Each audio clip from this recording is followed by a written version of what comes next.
Until next time, you keep it on. Rally Championship, the Osram Rally in the mountains of the Eastern Cape at Berkeley East. The Sasol Rally was wet, the Total Rally was long, the VW Rally was rough, but this rally, this one is scary and fast. I've always loved these mountains. I think it's got some beautiful scenery, and fortunately the drivers and navigators won't have time to look at it. The Osram Rally, formerly known as the Border Mountain Trial, is indeed a very special event on the South African rally calendar. Based around the small town of Berkeley East in the southern Drakensberg of the northern parts of the Eastern Cape, the Osram presents a unique challenge to the 40 entries that will be competing for the coveted crown of King of the Mountains. Here, the challenge lies in the smooth gravel roads because they are super fast. Although most of the stages are at a staggering 2,000 meters above sea level that will undoubtedly rob the rally cars of some power, the average speeds on them will still reach as much as 130 kilometers per hour. The rally cars will easily reach their top speeds in the region of around 200 kilometers per hour, depending on their respective gear ratios, and that with frightening drops into the valleys below, never far away. Well, this is the first time we're actually coming out here looking at the DVD. It's going to be exceptionally fast. One or two hairy ones like Jennings Kloof there, you can't put a foot wrong. Get the speed going through in the corners, that's the most important in this event. There's technical stuff, there's fast stuff, so there's something for everybody. You need to focus on the fact that there are no slow corners here, everything's flat out. I don't normally get too concerned before a rally, and I'm very concerned. The Osram Rally returns to this region, the mountains here at Berkeley East, for the first time in 4 years. So a lot of these drivers would never have seen these stages. And there are only 9 stages, and we should try and win this event. So the winner here will truly deserve the title as Osram King of the Mountains. To add another dimension to an already challenging task, the first day of the Osram kicked off with a strong wind, making it dusty and cold in the mountains around Berkeley East. Ergen Fekken has a 19-point lead at the top of the championship standings. So will he take it easy for safe championship points, or will he go flat out for the win? I don't see the need to go slow. I'm going to try and win this one. After tasting overall victory for the first time during the last rally, and with nothing to lose as far as this year's championship is concerned, Mark Renier will undoubtedly go for broke, and he has a brand new Castrol Toyota Auris S2000 at his disposal. Pedal to the metal, and let's see what we've got to throw at them. With only 3 rallies to go, this is the time for defending champion Jan Habig to decide on the strategy that could earn him a 7th title. Yeah, I know. After the first stage, it's a very long stage. I think we'll see what's going on.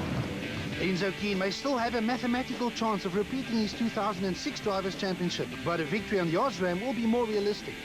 I don't really have a championship chance, but I like this event. Jaapie van Niekerk still holds 3rd in the title chase, courtesy of 5 consecutive finishes. Johnny Gemmel has shown rally-winning speed all season long, but Lady Luck has not been on his side. Perhaps the title of unluckiest driver of the year belongs to Jean-Pierre Damsau. Yeah, we have had our fair share of problems, and especially the last one, that was a big disappointment. Nicholas Ryan and navigator Schalk van Heerden survived an horrific accident during last month's outing in the Eastern Cape. In exactly a month, Ryan managed to build a new car, and with van Heerden still recovering from a badly broken leg, experienced navigator Andre Vermeulen steps in to occupy the hot seat. Never had accident. It's gone now, it's gone. Now the new cars, everybody's been pushing. Everybody has put something in, from Toyota Motorsport to Jake's that prepares the car, to guys at the shocks, to Greg at Auto Breakers. I mean, everybody's just pushed spares in, and odds and ends. That's been fantastic, really. It's a team effort, it's not just me. This would also be Andre Vermeulen's first time back in an S2000 after this accident in Cape Town almost a year ago. Yeah, it's one of those events that it's actually a navigator's nightmare. Those are just the S2000 cars, but on these roads, the N4 production cars could also be right in the thick of things. With 3 wins and a 2nd so far this season, Charles Wilken is leading this battle, but only by 7 points from defending production car champion Visser du Plessis. Husband and wife Richard and Natasha Vaughan have succeeded in upsetting some of the newer cars on a number of occasions and are rewarded with a current 3rd place on the points log, ahead of former production car champion Fernando Rueda. Paul Pfeiffer has a win under his belt this season and should now be used to his brand new ProDrive Subaru Impreza. And it's only a matter of time before Heinrich Latergan turns his excellent pace into a great result. So who will survive the mountains and claim production car glory? Obviously me. We're here to protect our lead in the championship, that's what we're here to do. Charles has got an advantage at this stage. Odds are in his favour. he needs to DNF or I need to put people in between me and him. So I think we might scare a few guys today if we have a good rally. In the top two-wheel drive category, or Class A7, Chris de Wit still has a comfortable lead, but he will have to watch his back to fend off the challenges from Tien Schubert, Michael Otto, Evan Hutchison, Adrian Karth and Guguzulu. Class A6 has developed into a great tussle between the current class leader Craig Trott and up-and-coming drivers like Mohamed Musa and Stefan Wilken. Musa will also debut the brand new Toyota Auris in this rapid front-wheel drive class. In Class A5, and in spite of rolling twice this year, Andre Kleenberg is still ahead of very determined young drivers such as Chad Conradi, Dave Compton and Steve Mearns. And what a great title fight we have in Class N3 between current leader Rodney Versaghi, former leader Costa Komotarakis and the hard-charging Etienne de Toey. After winning this class on the previous event, the Ford Fiesta of Etienne Lourens will be a major threat. In fact, Lourens is a former overall winner of this event and will start the Osram Rally as Class N3 favourites. That was a great year for me. It was fantastic to win the event. It was tough though on the day. It was 14 seconds between myself and second place. This is the start of the challenging and demanding Osram Rally in and around Berkeley East and the start of a fast and furious adventure for the 40 teams. As championship leader, Hergen Frecken will once again be the first one to find out just how fast these roads are going to be. He was followed by the father and son combination of John and Douglas Williams in their S2000 Polo and the Toyota Runex of Jaapie van Niekerk. As the fast and smooth gravel roads of the Osram Rally are also slippery, it will be somewhat of a disadvantage to be one of the first cars on the road, as these drivers will have to sweep the roads clear of all the small loose stones that make it so slippery. Stage 1 of only 9 in total is a 43-kilometer affair north of Berkeley East. With a name such as War Trail, one could only imagine what the battle on this fast stage is going to be like. Expect to see stage times of around 22 minutes for an average speed of 120 kilometers per hour. Championship leaders Frecken and Aris knew that the title is far from wrapped up and set off with the objective to add another victory to their tally of 2 in the BP Ultimate Volkswagen Polo. As the first car on the road, they found it slippery and used every inch of the road to record a blistering time of 22 minutes and 4 seconds. There's a lot of loose material on the surface, and then go a bit wide, then you really battle. The Williams Polo of John and Doug drew the short end of the stick that forced them to start second on the road and crossed the flying finish in a respectable time of 22 minutes and 31 seconds. This is Jaapie van Niekerk and Robin Houten's first year in the top S2000 class, and what a year they are having. Van Niekerk got his challenge underway with a solid drive on stage 1. It's the first time in this car that I'm really going fast, you know, so yeah, I can go faster. Enzo Keane and Guy Hodgson have seen these fast mountain roads before, and with the experience of Hodgson reading the pace notes, Keane completed stage 1 in a fast time, but not as fast as he wanted to. A broken bonnet catch caused some concern as the bonnet was flapping about in the wind. Keane was unsure if the bonnet would stay in place or crash into the windscreen at 180 kilometers an hour. Oh, we struggled. The bonnet flapped open and it was very intimidating at speed. Just waiting for it to come over. As the leading production car driver, Charles Wilken and Greg Godrich regularly mix it up with the S2000 machines in their Sasol Konica Minolta Subaru. At these high altitudes, the turbo production cars also suffer from a lack of air as the engines have to breathe through 32mm restrictors. Wilken's time was 22 minutes and 46 seconds. Was quite honoured in that stage. Behind them, Johnny Gemmel and Zimbabwean navigator Peter Marsh were on a charge in their Castrol Toyota. Gemmel has been knocking on a victory's door all season long. The fastest time so far was 22 minutes and 4 seconds set by Frecken, but Gemmel crossed the flying finish in a blistering time of exactly 22 minutes, taking the early rally lead by 4 seconds. It didn't feel good. I think the altitude, there's not much power, but we made the most of what we got. During the previous event, Jean-Pierre Damse and Kobus Frey only lasted a couple of meters before the gearbox in their Team Total Evolution Runex snapped. This time, he completed stage 1 without any problems. Defending champions Jan Habig and Douglas Judd were next on the road. Their BP Ultimate Polo reached the end of stage 1, setting the 9th fastest time in the process. This is the moment that Castrol Toyota fans were waiting for. The debut of the brand new Toyota Auris S2000 in the hands of previous rally winners Mark Ronier and Robert Paisley. After months of homologation-related paperwork, followed by late nights building the new car, Ronier finally had the chance to drive the new Auris in anger, and he did. Their time of 22 minutes and 14 seconds was the third fastest over the 44 kilometers of war trail. I'm a little bit apprehensive. The car's hanging its tail out quite easily, and it's quite nerve-wracking with these high speeds. War trail would have been Nicholas Ryan's first stage back behind the wheel of the Phillips Runnix after last month's accident. Unfortunately for Ryan, the Runnix suffered a puncture, costing them almost 5 minutes.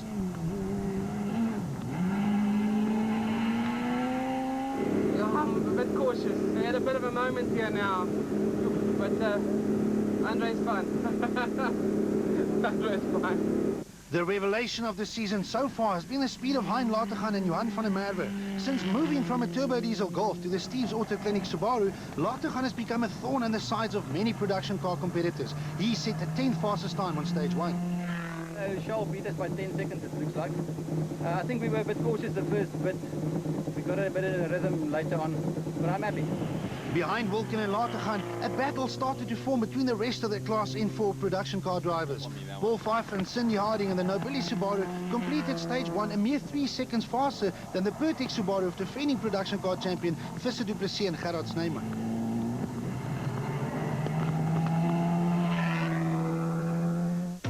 Johnny Gemmel opened his account with a fine stage win over Fecken by 4 seconds, with teammate Cronje occupying 3rd position on the early leaderboard in the brand new Toyota Auris. The Polos of Keenan Williams were 4th and 5th, with Van Niekerk and Damso a tie for 6th. Wilken was the leading production car, and Latergan completed the top 10 after stage 1. After Ward Trail and back in the service park, it was time to do final preparations for the rest of the day. After the break, the Osram Rally continues with fast and furious action as the teams try to keep their cars on the fast and dangerous roads of the... But the 23 kilometers of Hiddenness Kloof would be slightly slower. Besides a few rocky and rough patches, this stage would also have a mountain section with big drops into the valleys below. Stage 3, or Valhoek, was only 14 kilometers long, but the roads were fast and sweeping with cambers and blind crests, resembling something you'll find in Finland. Absolute heaven for the brave rally driver.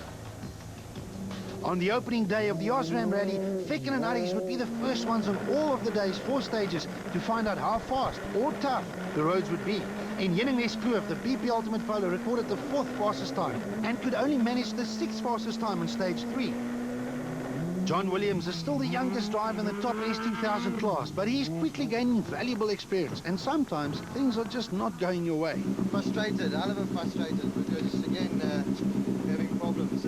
Car misfiring from the start of the first stage now, and in this stage the same thing again, just misfiring. Every time we put up and down, the whole time misfiring.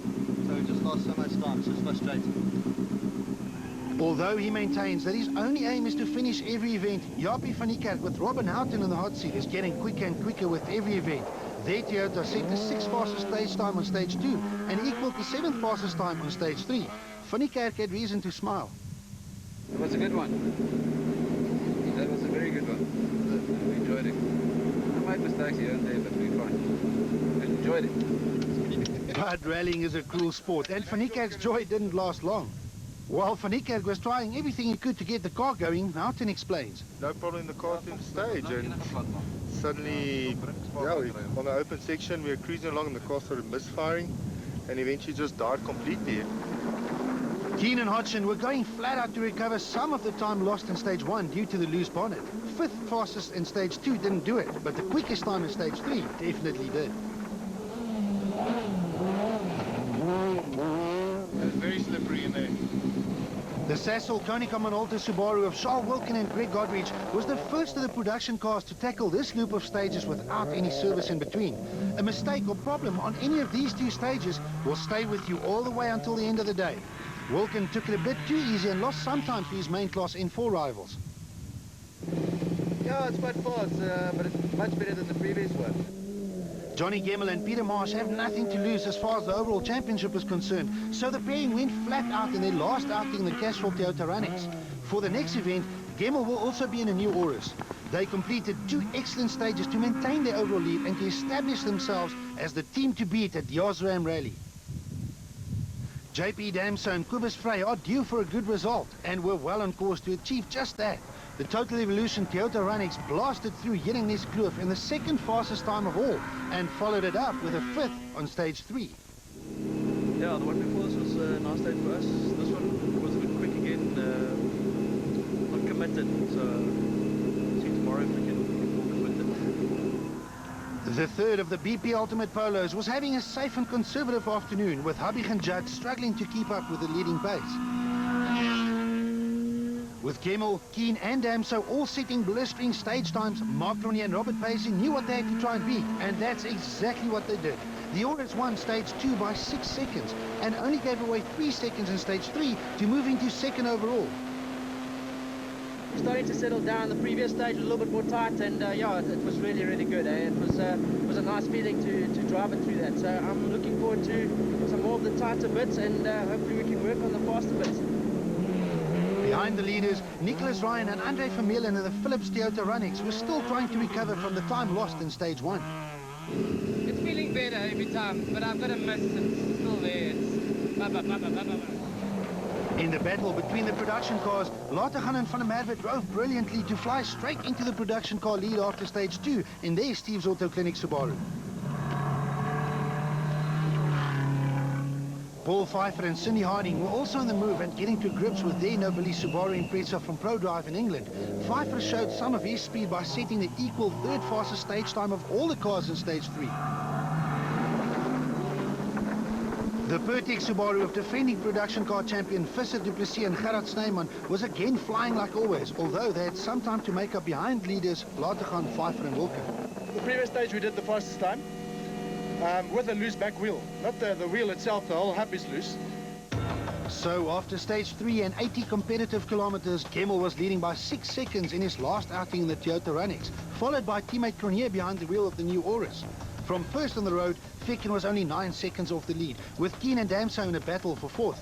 Van Niekerk still shows on the leaderboard as he retired after stage 3, and Latergan leads the production car brigade by 12 seconds.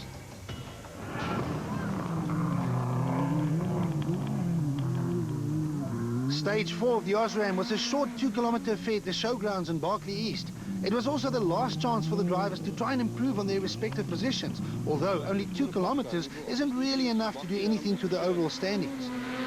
Jan Habig and Douglas Judd got their names on the scoreboard to claim a stage victory in the BP Ultimate Polo, but at the top of the leaderboard, it was all about Gemmell and Cronier.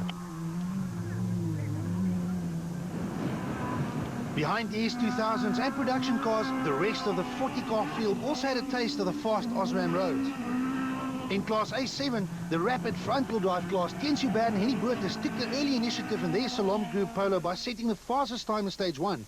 Hubert's good run soon came to an end when he lost the rear axle of his Polo on the roughest section in stage 2. This allowed veteran and current class points leaders Chris de Wit and Dean Redlinghuis to take the lead yet again in their Team Total Evolution Runnix. A good result at the Osram could end up in the class championship for de Wit and Redlinghuis, who managed to hang onto the class lead for the rest of the day. Behind de Wit, Special Vehicles off-road racing champion Evan Hutchison and Greg Gericke in the Motorride Toyota Runnix were starting to show some good pace in their 6th ever national rally, making second in class their own on day 1.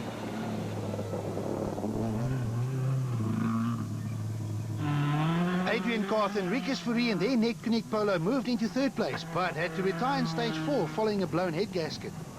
This allowed Gugu Zulu and Carl Peskin to occupy third in Class A7, despite losing around 15 minutes in stage 1.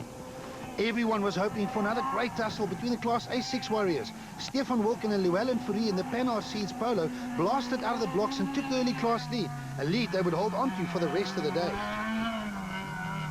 Class veterans and current championship leaders Craig Trott and Tony Ball in the Team Total Evolution Toyota Runnix settled into second position behind the Polo.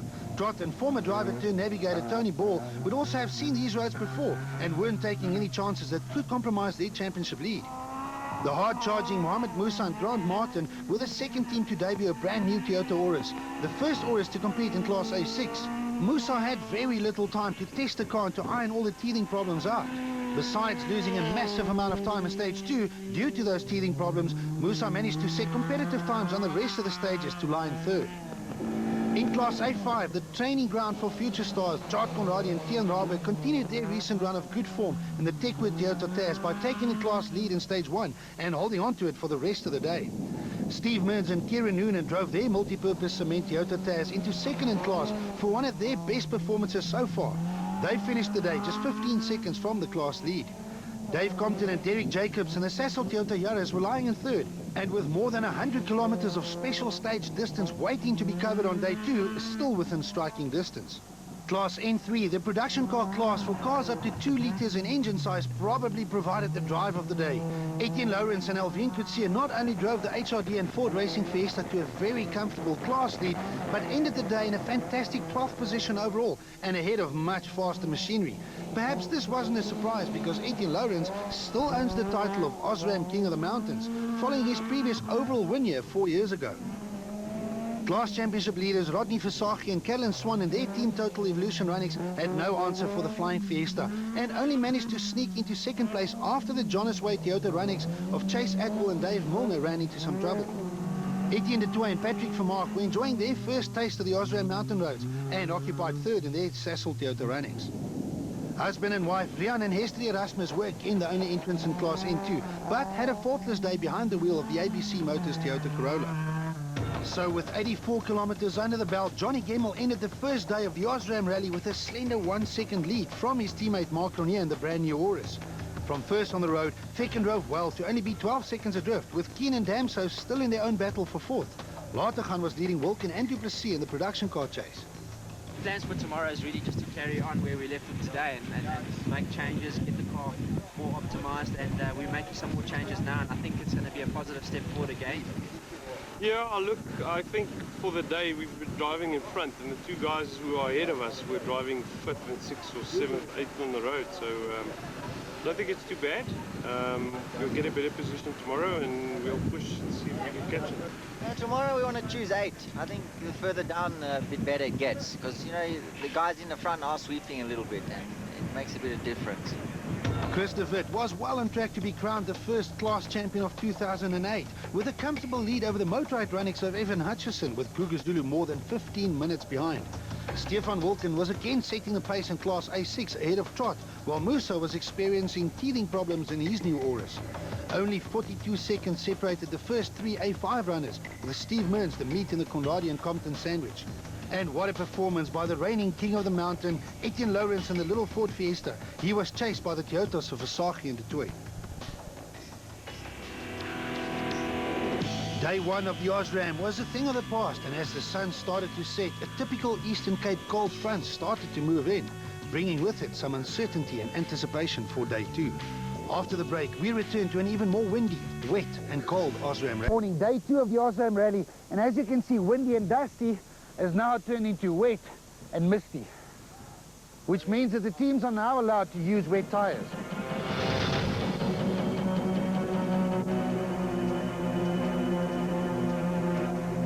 Wet weather rally tires are only permitted once the clerk of the course declares the rally a wet rally.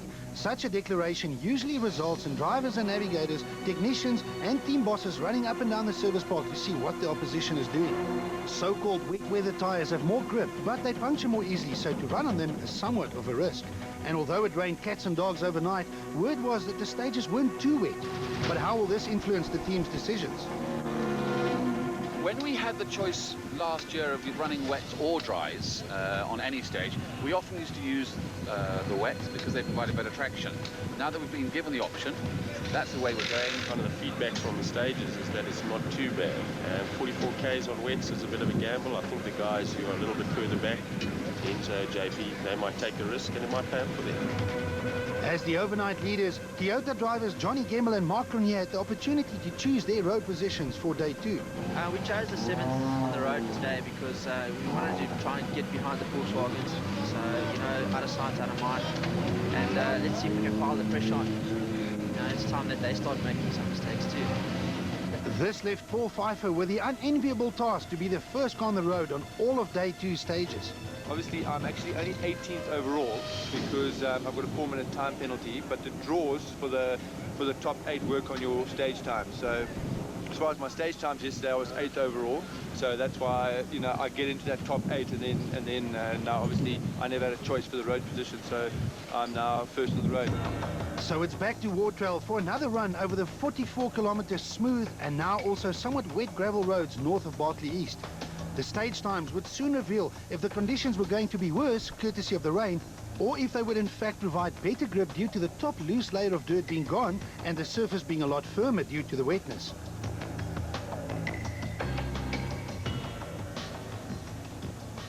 The Nobili Subaru of Paul Pfeiffer and Cindy Harding was the first car to find out, but Pfeiffer ran into trouble with a puncture and lost around 12 minutes, taking him out of contention for the rest of the event.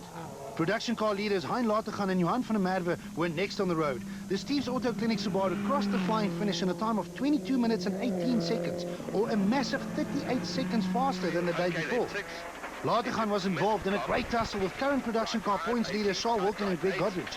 The Sassel Konica Minolta Subaru started the day 53 seconds behind the similar machine of Latergan, but Wilkin pushed hard on stage 5 to better his own time from the day before with an even bigger margin of 51 seconds to close the gap to only 10 seconds. Habig and Judd were still not satisfied with the performance of their BP Ultimate Polo, but still improved on their time from the day before by 36 seconds. It was clear that the damp conditions did in fact provide much better grip. So the question was exactly how much faster could they go. JP Damse and Kobus Frey also gambled by fitting wet tyres to the Team Total Evolution Rallings, and were the first ones to dip under the magic 22-minute mark set by Gemmell the day before. Enzo Keane and Guy Hodgson went even faster, flying through the 44-kilometer stage in just 21 minutes and 40 seconds. It seemed as if the wet tyre gamble has paid off. Ergen Fekken and Pierre Harries on dry tyres and from 6 on the road today, and not their usual first, did not manage to equal the time set by BP Ultimate teammate Keane. Although still faster than the day before, Fekken lost 8 seconds to his teammate. So we took the dry option. It wasn't too bad. There's a few muddy places, so wet could have been a better choice, but we pushed quite hard and it went quite well. Now all eyes were on the Castrol Toyotas of Cronje and Gemmell, both on dry tyres. They were the ones setting the initial pace and the ones that everyone was hoping of catching. But it didn't happen, not on this stage anyway. Cronje blitzed through Wartrail in his quest to beat the fastest time so far of 21 minutes and 40 seconds set by Keane, and crossed the flying finish in a time just 1 second slower. We had a nice clean stage and I'm really chuffed. Looks like we're second so far, and I'm pleased with that, eh? And then it was up to rally leaders Johnny Gemmell and Peter Marsh to try and extend their lead, which was only 1 second at the start of this stage. And extend it they did. Gemmell's performance so far on one of the most daunting rallies on the calendar was absolutely faultless. Their time, 21 minutes and 33 seconds. The top 7 positions remained the same after the morning's first stage, with Gemmell stretching his lead to 9 seconds over teammate Cronje and a comfortable 27 seconds over Fekken. Wilkins' excellent time in N4 moved him up a position into 8th and just 10 seconds behind production car leader Latergan. The sport of rallying has produced a number of household names over the years. We've had a Jan Hetema, a Serge Damse, a Sarel van der Merwe, a Jan Habig, Hannes Grobler. Nowadays we have a Keane and a Fekken, but what about the rest of the guys? The big factory teams like BP Ultimate Volkswagen and Castrol Toyota have large trucks, big crews and even larger budgets. And that is exactly what it takes to compete at the top level. Motorsport is expensive, and the top classes of rallying is the pinnacle. Legends like Van der Merwe and Damse were created right here because they won rallies and championships in fast and expensive cars with the help of big budget rally teams. But what about the rest of the field? The other 40 teams that also travel the country 8 times a year in search of their own personal glory and satisfaction. These guys don't have the big budgets. Some have bigger sponsors than others, and some pay for everything out of their own pockets, and yet they're all here in Berkeley East of all places. The top S2000 Toyotas and Volkswagens and the N4 production Subarus and Mitsubishis are much more expensive than Class A6 and A5 or N3 cars. But these teams still need to build and repair their cars, travel to each event, have enough fuel and tires, and have people to service the cars, just like the bigger teams. And all of this costs money.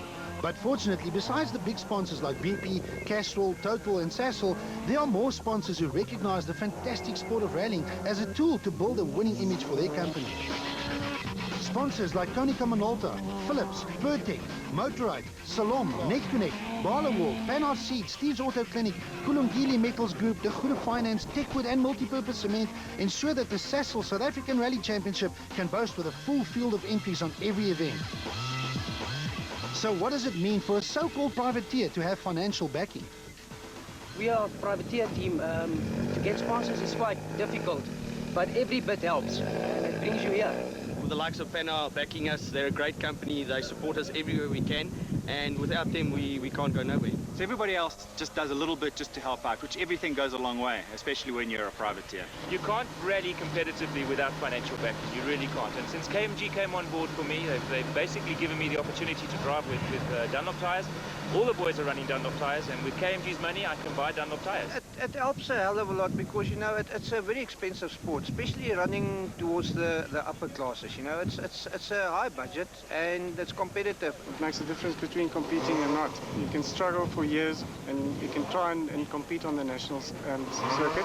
Having the backing of multi-purpose cement means obviously the world. We'd never be able to do it in our private capacities. It enables us to get some new kit, new tyres on events, things like that, and also just from an engineering and a technical point of view from BVW's health side, it's huge help from them. A lot of these drivers, especially the younger ones, have aspirations of hopefully progressing through the ranks to end up in the top class one day, while a lot of the other ones are simply here for the passion and the love of it. Class A5 is probably the most affordable class and the entry point into the world of rally. Some people are happy to live their dream of being rally drivers in this class, while others, like Dave Compton, Charles Conradi and Andre Kleenberg, is on the way up. You know, not immediately to S1000, but as we go along, we want to step up and take it one step at a time. In Class N3, up-and-coming drivers like Etienne de Toey and Costa Commonterakis have hopes of also climbing the ranks, but they will first have to fend off very experienced drivers like Etienne Lawrence and Rodney Versagel. Class A6 cars are getting fast, and so do their drivers. Craig Trott and former long-time driver Tony Ball as navigator are the class veterans, but the talents of young guns like Stefan Wilken and Mohamed Musa are beginning to shine through. Too cautious, and the youngsters, they obviously want to give us a go. We've got the experience, and they never prepared to slow down. See, the times compared to the other classes, it's showing everybody's driving with full commitment. It's no longer hang back and see the other guys falling out. Besides four-wheel drive and a lot of money, there's very little difference between a Class A7 car and the top S2000s. This class also boasts with a number of lower class champions like Kruger Zulu, Chris de Wit and Northern Regions champion Michael Otto, as well as a number of aspiring champions like Thien Sibert, Adrian Karth and Evan Hutchison. Yeah, it's been difficult. You know, in my first year of rallying, we didn't really know where to fit ourselves in, at which level. And I've spoken to a lot of people, and basically the information that we got back was that the A7 is quite a wild class. And I thought to myself, it's only a 2-litre motor, and it can't be that bad. But it's been a huge experience. And then you get the rest of the Class N4 production car field. Guys and girls who probably don't have real production car championship aspirations, but people who love the thrill of driving these awesome turbo four-wheel drive machines and beating some of the bigger teams in the process. The husband and wife team of Richard and Natasha Vaughan have been particularly successful at doing this. We've had a good run so far. We had a very, very good turn at Tal. A lot of the boys fell out, so it pushed us up the field. I think we finished officially 6th or 5th overall. So that gave us some nice points. The friendly Stassen brothers from Nelspruit are still relatively new to the sport, but they are already a favourite with the crowds. Maybe it has something to do with Wild Willie. As things are going for us at the moment, we are going quite well, so we are aiming for the top at some stage. Sisters Lola and Megan Verlaag, or the Rally Chicks as they are known, has become a very popular team with lots of fans. They are sometimes less popular with the guys, especially when they beat them. The Rally Chicks have a number of top 10 finishes to their credit and still have aspirations to achieve even more. The competition is getting much tougher at the front, and more Super 2000s and faster N4, so it's tough to finish in the top 10 these days. Back to the action on the stages, it was time to tackle stages 6 and 7 of the Osram Rally, which were repeats of stages 2 and 3. Jullingneskloof and Vaarhoek would add another 36 kilometers of special stage distance before the teams could return to Berkeley East. A problem in stage 6 would therefore also cost time in stage 7 before the service crews could attend to the cars back in service. Nicholas Ryan and Andre Vermeulen and the Philips Toyota Runex were not in contention following punctures and a serious misfire on day 1, but he drove consistent and safely on day 2 just outside of the top 10 while getting his confidence back. Fernando Rueda and Dave Lefkowitz were having a real quiet rally relative to their standards and the Team Total Evolution Mitsubishi Lancer. The former production car champion eventually managed to claw his way into the top 10 after these 2 stages.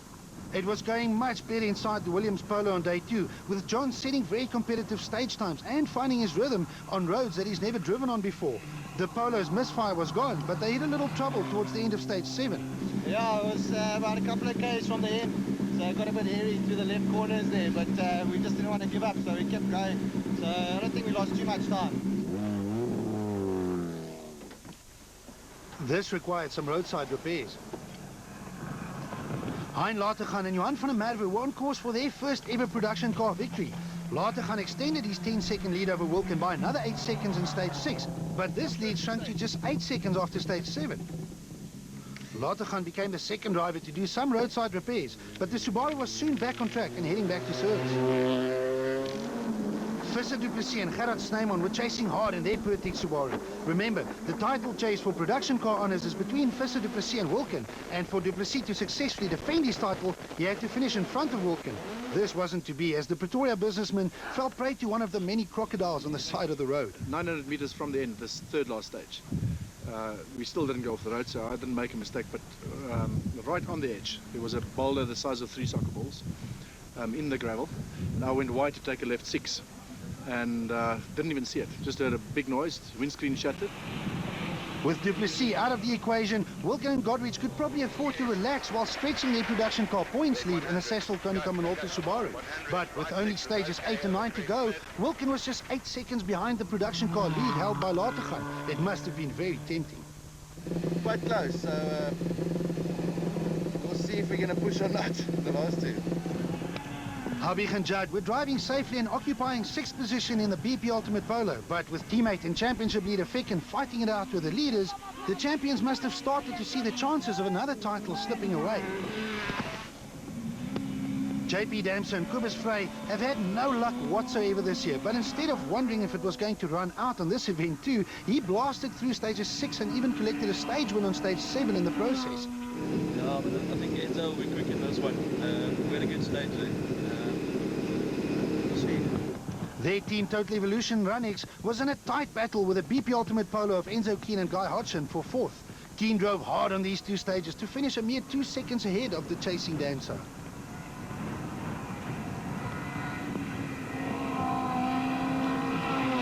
He's definitely taking time out of us. We're on the limit, we can't go fast. So good on him, he's driving well. But what could Ficken and Aries do about the leading Toyotas? For once, the flying Ficken did not have an answer. He set the fastest time in stage 6, but Cronje was only a single second slower. In stage 7, the Castrol Auris of Cronje and Paisy took that second back again, maintaining the gap between them at a steady 17 seconds. So Ficken and Cronje were chasing hard, but surely Johnny Gemmel and Peter Marsh had enough speed in the Castrol Toyota Run-X to maintain their lead. Well, they did, but the Run-X decided to put the brakes on, literally. And with no chance to fix it in service, the pair had to endure the same punishment in stage 7 as well. In total, around a minute, and the lead was lost, dropping the early rally leader from 1st into a tie for 3rd with Keen. Yeah, we got no brakes. No brakes, Don. Yeah. Is it? It just fell off. His hopes of winning seem to have been shattered together with a brake caliper. For the first time in nearly 2 cold and windy days in the town of Berkeley East, the Osram Rally had a new leader in the form of Mark Cronje behind the wheel of the new Castrol Toyota Auris. Ficken was now in 2nd, ahead of the unlucky Gemmel and Keen, who both had 49 seconds to make up. Latergan. We are halfway through day 2 of the Osram Rally with stages 5, 6 and 7 completed. They were repeats of stages 1, 2 and 3 from yesterday, and the crews now move on to Virgin Rally Road for stages 8 and 9. And those 2 stages are the only 2 things in the world standing between Mark Cronje and Toyota and their 2nd consecutive victory. And that will be a debut victory for the Auris if they can do it. Yeah, look, stand over till the Fat Lady sung, so we'll keep it nice and neat and tidy and see what it brings us. Can Ficken and Aries make up 18 seconds over just 2 stages? We can do it if we risk everything, but I don't think it's worth risking everything. So we'll just go at a comfortable pace and see, maybe Mark makes a mistake because he's got to push to stay ahead of us as well. What a drive from Gemmel so far, but luck was not his friend today. These things can happen to anyone. The stone got lodged in between the disc and the caliper and caused one or the other to break, and no brakes at the back. The 30 kilometers at Bokspreit would also be a fast affair with lots of blind crests just waiting in the road. After Bokspreit, the crews would head straight out to Bottleneck with no service in between. Perhaps a short 37 kilometers if you combine the two stages, but a long 37 kilometers between whoever and the title of Osram King of the Mountains. After totally rebuilding the Philips Toyota Ranix and escaping serious injury following last month's horrific accident, Nicholas Ryan with experienced navigator Andre Vermeulen drove steadily to claw their way back into the top 10. It was a good result under the circumstances.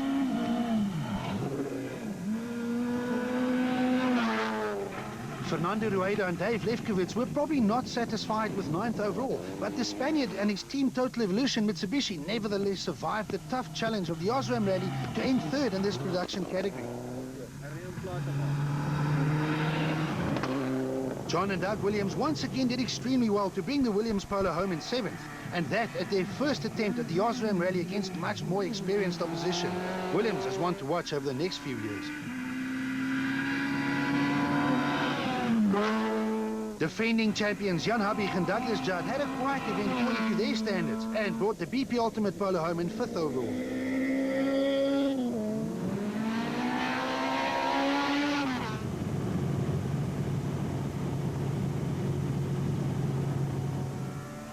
We were now getting into the business end of the Osram Rally with the top 4 positions still to be decided. JP Damson and Cobus Frey were very much part of the action in their team Total Evolution Ranix, but the unlucky Cape Townian wisely decided not to get involved in the war to score a fine 4th overall. Mark Rooney and Robert Paisley started the second last stage with an 18-second lead over Fecken, with the latter still having hopes of catching the Toyota and stealing the win from the Aurus on its debut event.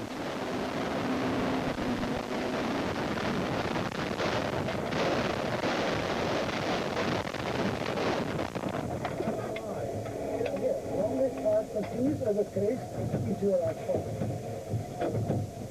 You went straight over the crest. But it said right 5 over crest. No, it said right 5 over crest.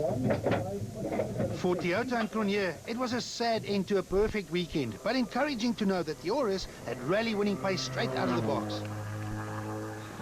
We were obviously, once we'd taken off, we were going off the road, so we basically jumped. The road veered left and we jumped off the road, so that's what happened and game over. With Cronje removed from the action, the battle was between Fecken, Gemmel and Keen for overall honours. Fecken and Aris went into stage 8 with a comfortable lead over their main rivals, but his time of 15 minutes and 28 seconds was way off the pace. Keen and Hodgson were suddenly in contention and used every bit of their experience to race through the tricky stage in their quest to close the gap. The BP Ultimate Polo recorded a great time of just 15 minutes and 2 seconds, a full 26 seconds faster than teammate Fecken. The gap between the two teammates was now only 5 seconds. The hopes of Castrol Toyota fans were yet again firmly on the shoulders of Johnny Gemmel and Peter Marsh, and they did not disappoint. The former rally leader and early pace setter dug deep to record yet another stage win. His time was another 8 seconds faster than the one set by Keen, and Gemmel was back in the lead again. The awesome battle in S2000 was about to reach a climax with only one stage to go, but behind them, the rest of the remaining drivers were still having their own battles against each other and the mountains. The Rally Chicks, sisters Lola and Megan Verlaag, managed to bring their team Total Evolution Mitsubishi Lancer home in a very respectable 14th overall, showing that they have what it takes to survive the challenge of the daunting Osram Rally. The Stassen brothers had a weekend that tested their characters to the limits. They lost nearly 20 minutes in the first few stages, but didn't give up and finished in a disappointing 26th overall. Richard and Natasha Vaughan's weekend in their Kulungile Metals Group Mitsubishi Lancer went very sour on the last stage of the event. The Lancer's engine simply cut out, but thanks to some clever roadside repairs, the husband and wife managed to reach the finish in spite of losing nearly 15 minutes in stage 9. In Class A7, the Mountains won the battle against almost every team except the Team Total Evolution Ranix of Chris de Wit and Dean Redlinghuis. De Wit was mostly unchallenged throughout the event and drove a safe and sensible rally not only to claim another Class A7 victory, but to become the first national rally class champion of the year. Yes, and we're very happy. Our position demands themselves a bit, so we had an easy class win and wrapped it up for the season. Evan Hutchison and Greg Gericke were having their best ever outing in the Motorrad Toyota Ranix until a fuel pressure regulator brought an end to their challenge in stage 7. This left Michael Otto and Armand de Toy as the only other Class A7 survivors in their Bala World Toyota Corolla, but they finished way off the pace courtesy of the earlier troubles. Stefan Wilken and Llewellyn Fourie were the Class A6 pace setters all weekend long until the alternator on the Panhard Seeds VW Polo cried enough during stage 6. It was a bitter blow for the youngster who is getting quicker and quicker with every event. Wilkins' demise opened the door for the experience of Craig Trott and Tony Ball to claim yet another class win in their team Total Evolution Runix. Trott now has a commanding class lead in this class, and only bad luck can prevent him from claiming another class championship to go with an already long list. Mohamed Musa and Grant Martin had their fair share of difficulties with the new Total Evolution Class A6 Toyota Auris. Musa lost loads of time early on with teething problems, with good pace on the later stages their only consolation. But there is no doubt that the Musa and new Auris combination will win lots of rallies in the near future.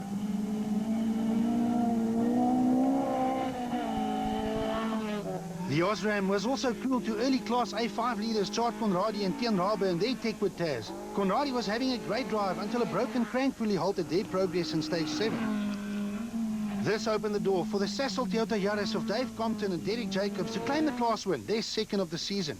Compton is now well and truly in this class battle and will be one to watch for championship honours.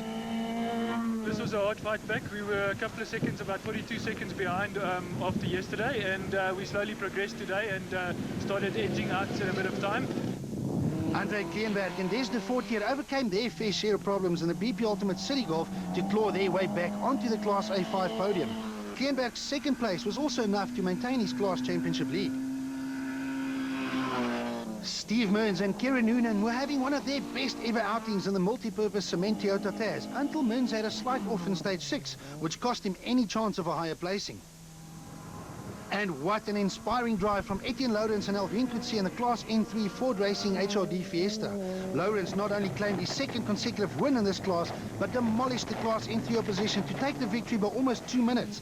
Besides winning the class, Lawrence also finished in 11th overall, and that ahead of all the other faster and more powerful two-wheel drive cars.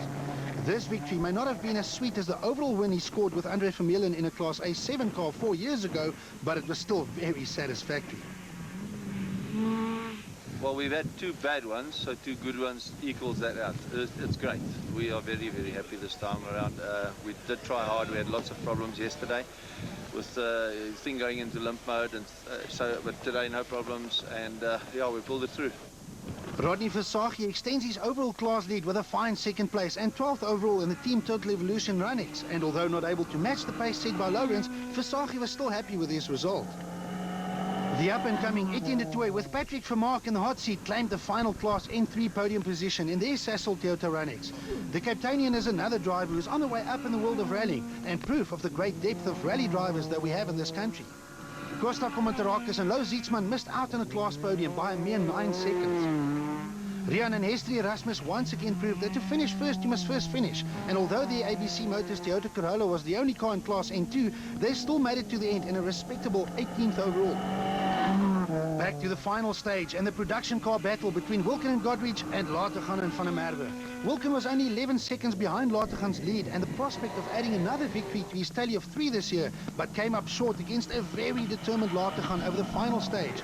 8th overall and second in production cars mean that the Sasol 20 Commonwealth Subaru is now leading this championship by a comfortable 18 points, and the championship is what the team wants. And what a fantastic drive behind Latergan and Johan van der Merwe in the Steve's Auto Clinic Subaru. The pair drove faultlessly to claim their first ever production car and Class N4 win. And one only gets the feeling that there will be many more to come from this talented team. They survived the mountains to claim 6th overall. But who was going to claim the overall crown as the Osram King of the Mountains? The pretenders, Hergen Vecken, Johnny Gemmel and Enzo Keen. It all came down to this: 8 seconds between the top 3 with only 17 kilometers and 1 stage to go. And Johnny Gemmel has miraculously fought his way back into the lead. As if the tension wasn't enough, the heavens opened, turning the last stage into a real slippery affair. Keen was first on the road, driving on and over the limit to set the benchmark time of 10 minutes and 48 seconds. I did what I could. I'm going to have to see what the boys behind me can do. It's tricky out there, slippery. Fecken had a 5-second lead when the stage started, and to finish ahead of Keen, he needed a time of 10 minutes and 52 seconds. He's approaching the flying finish. His time, 10 minutes and 52 seconds. Fecken leads by a single second. I think we're still in front of Enzo. We don't know about Gemmel. But what can Gemmel do? He needs a time of 10 minutes and 54 seconds for outright victory. The flying finish is within sight. No, Gemmel is 2 seconds slower and ties Keen for second place. No, looks like they just beat us a little bit.